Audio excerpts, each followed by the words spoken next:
pas comme mon père, toi. Non. C'est pas du tout gâteau, plutôt du genre hyperactif, autoritaire et tout. Mais à un moment donné, il s'est mis à me faire chier, tu peux pas savoir. Globalement, il m'a toujours fait chier. Mais là, c'est devenu autre chose. Il m'a fait chier d'une autre façon. Tu sais, avant, il me demandait jamais mon avis, ou alors comme ça, pour me dire qu'il me l'avait demandé. Il me demandait sa chose, puis moi, je les faisais. Mais à un moment donné, il s'est mis à me demander mon avis, tu vois. Ce que je pensais de ci, comment je trouvais ça, ce que je ferais à sa place, etc. Puis des fois, il me demandait mon avis sur le cul, avec ses caissières, secrétaires. Je détestais ça, je trouvais ça dégueulasse.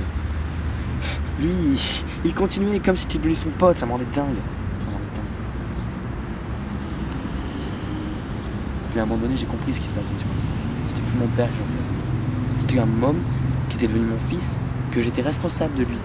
Que c'était moi, que c'était moi le père, tu vois.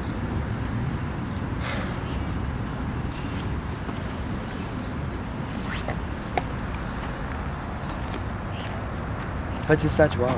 Un beau matin, on se lève, puis les choses ont changé de place. Parce qu'il y a maintenant un genre de truc que tu peux rien y faire. Tu peux gueuler, puis devant les murs, ça sert à rien, rien du tout.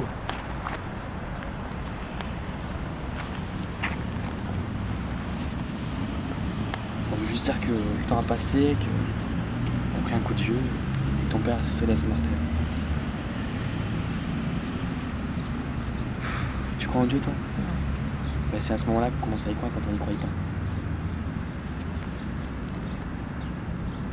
Puis à un moment donné, on comprend qu'il faut faire avec. Quoi.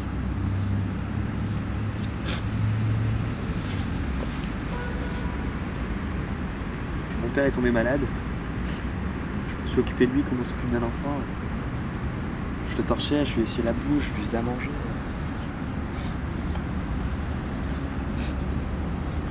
Le pire dans tout ça, c'est que je voulais pas que ça s'arrête.